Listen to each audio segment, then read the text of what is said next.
And welcome, this is ballerscuba with part 0 of Let's Play Fallout. This is the original Fallout that came out in '97, released by Interplay before Bethesda got a hold of the franchise. This is a game that I have not actually played for myself. I've played Fallout 3, I've played Fallout New Vegas. You saw that done on the channel if you watched those Let's Plays, but I have never played the original games before, so I don't know what I'm actually getting myself into, but I am excited to get into it.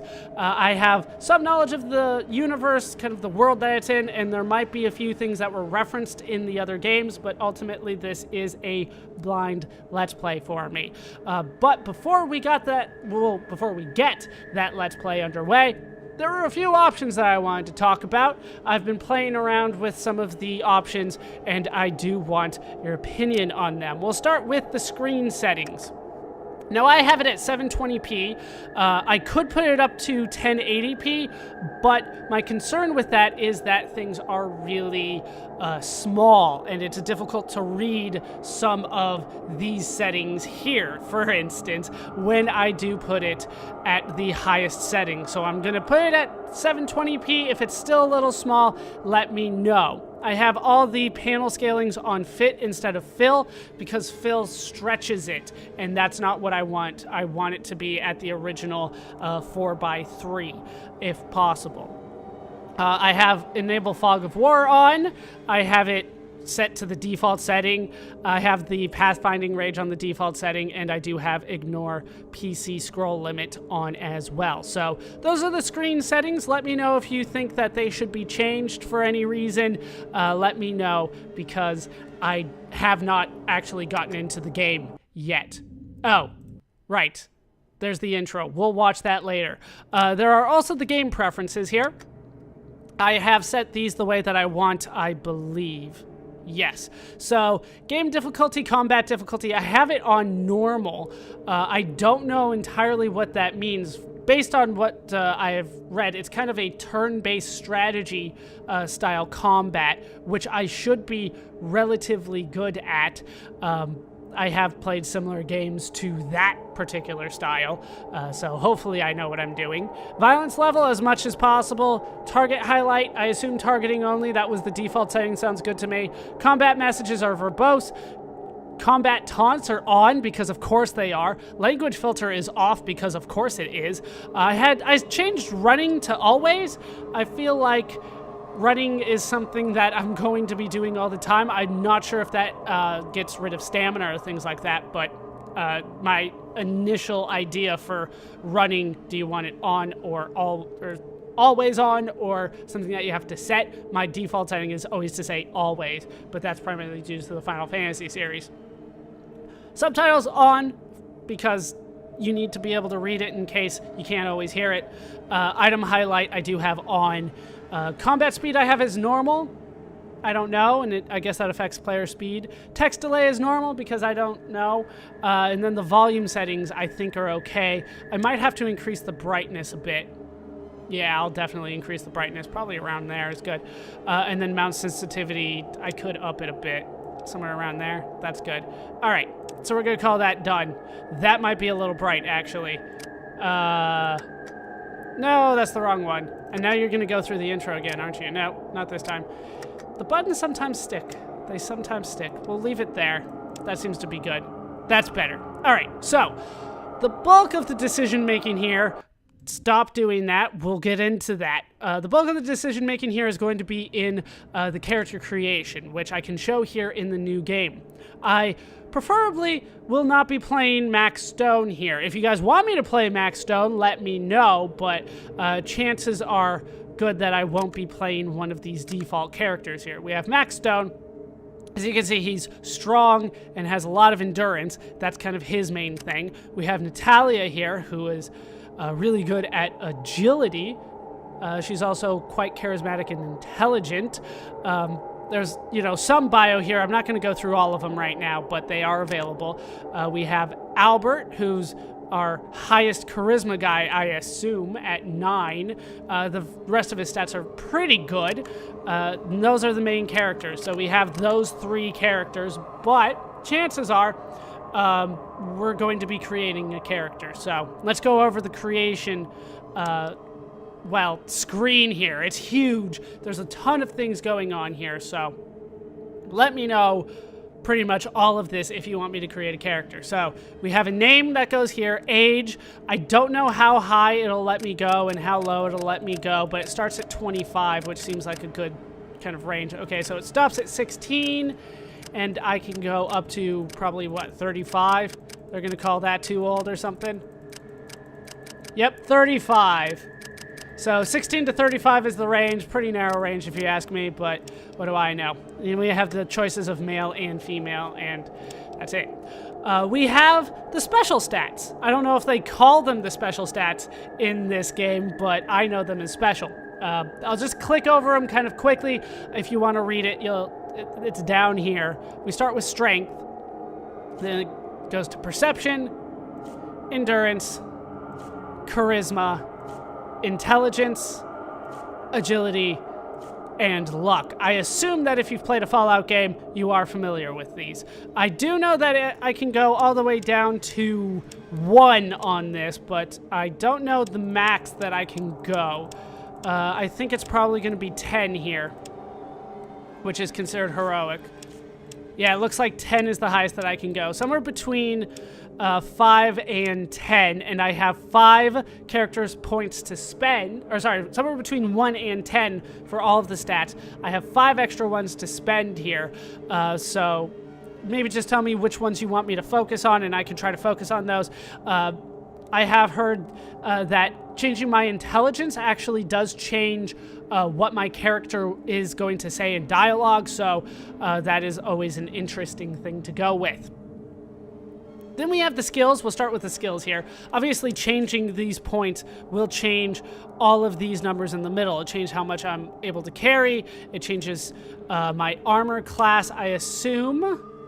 Endurance would probably do that. No, it's not doing that. Maybe it's going to be some of these other things here. But damage resistance goes up. Melee damage goes up and that kind of thing based on these numbers. Melee damage doesn't go up with strength? Apparently not. But these numbers will, of course, change over time. I'm trying to think because it's normally endurance. I want to say it's constitution. Yeah, that'll change the healing rate. But as you can see, it's not always every level that'll increase it by 1. So let's go over skills. Skills are kind of important. We have just a whole bunch of skills that are available to us. We have small guns. So pistols, submachine guns, and rifles. We have big guns, which are miniguns, rocket launchers, flamethrowers, and such. There's more, apparently. We have energy weapons, laser and plasma weaponry. We have unarmed, which is unarmed, combat with your hands and feet. Normally it's just the hands. Normally you're just boxers, but apparently we take martial arts classes and kickboxing classes or something. Melee weapons, so knives, sledgehammers, spears, clubs, stuff like that. Throwing weapons.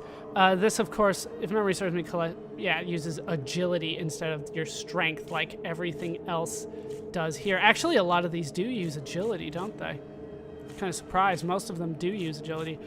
But throwing uses throwing weapons, throwing knives, spears, and grenades. I would think that would be under explosives, but I don't see an explosive here, so it's under throwing. Then we have first aid, so that I can cure things. That will probably be necessary at some point. Doctor, so I can treat major wounds and crippled limbs. That's perception and intelligence. You can see the stat names at the top there. Then we have sneak, so that I can sneak. But you cannot run and sneak at the same time, so if I do sneak, then I'm going to have to turn running off. We also have lockpick, pretty standard for Fallout there. Stealing, I can steal from people. We have traps, the finding and removal of traps. I can also set explosives, but a lot of times I am on the offense. I do want to point that out. In Fallout, I am typically on the offense. Then we have science, so that I can get more computer biology, physics, and geology research. Geology kind of stands out to me. What am I going to need geology for in this game? Like, ooh, look at that rock. That's a great rock. Then we have repair, so that I can repair my own things. The equipment, the machinery and electronics that I come across, I'm not sure if the guns go out in this game, but typically repair would have dealt with that in Fallout 3, I believe, was the one for that. Then we have speech, so that I pretty much can convince people to do things. The ability to lie and not get caught is also good. We have barter, so I can have lower prices and sell higher. Then we have gambling. This is a pure luck stat. This is new. Those skillet cards, dice, and other games. I don't know how often that's going to come up, but apparently they're in there. Then we have outdoorsman, the knowledge of plants and animals. They made him look like Elmer Fudd there with a 3-eared rabbit. Of these skills, I can get 3. And when you increase it, it increases by 20%, it looks like? Yep, it looks like it's a flat 20% that I can increase these skills by, if you are interested. Then we have the optional traits here. Traits, well, they have both positive and negative effects. I can choose 2 here. It sounds like, because they say during creation, that I can get more during the game, but for now I can get 2. So we have fast metabolism, so I'm much less resistant to radiation and poison, but my body heals faster. Interesting. We have the bruiser. My strength goes higher, but I have less action points, so I can't do as much, but when I do stuff, it hurts. We're going to go off of action points. I think the whole game takes place in the VAT system, or at least something similar to that. We have small frame. I can't carry as much, but I'm more agile. Then we have the one-hander. I'm really good at single-handed weapons, but I can't use two-handed weapons all that well. We have finesse, so I don't do as much damage, but I can get more critical hits more often. Kamikaze. What the hell? Less armor, but I can do things more often? That's what it sounds like. The phrase that they use is you sequence much faster in a combat turn. So I'm not entirely sure what that means, but it sounds like I get more turns. We have heavy-handed. I rarely get a critical, but I always do more melee damage. Then we have fast shot, where I don't have time to aim for a target attack because I attack faster, but I use one less action point when I use a weapon. So I can't aim, but I can attack much more often. At least, I hope it's much more. Bloody mess. This has been a staple since the first game. You always see the worst way a people can die. I'm not seeing a negative here. Bloody mess. There's that. But, yeah, most people do like me using bloody mess. I have a feeling we'll be doing that again, but I don't know. Maybe not. You never know. Jinxed. Everyone around you has more critical failures in combat. The bad thing is, so do you. So if you want to see a lot of failures go on, that's jinxed. Then we have good-natured. I have lower combat skills, but I have better first aid, doctor, speech, and barter. They say substantially improved. I'm not sure how much. Looks like 10% less on the weapon skills, on the combat skills, but 15% on doctor, speech, and barter, and first aid. Then we have chem reliant. I crave chems more easily, but I recover faster from their ill effects. My chance to crave them. So yeah, if you want me to be addicted, that'd be chem reliant. Or I could be chem resistant. They only affect half as normal, but my chance to crave them is also half. We have night person. Your intelligence and perception are improved at night, but dulled during the day. Then we have skilled. You start with better skills, with better skill levels, but I don't gain as many as I go through everything. I will gain a perk every 4 levels. I haven't really talked about perks outside of these traits here, but basically I get better skill levels of here, but I get less, well, points to level them up, I assume. Then I have gifted. All of my stats are up by 1, but I lose 10% on all my skills to start, and I receive 5 less skill points per level.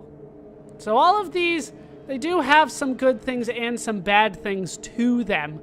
So I do have to choose these quite carefully. But that seems to be the options that are available to me. If you guys are interested, feel free to let me know what character you would like me to make. If you want to get specific and tell me all the points and all the traits and all the skills, I can deal with that. If you just want me to be a strong character or an intelligent character or a really dumb character, feel free to let me know that as well. And of course, names are always welcome, but that is going to do it for this part 0 of Let's Play Fallout. I have been ballerscuba, and I hope you guys do look forward to the upcoming Let's Play. Thanks for watching.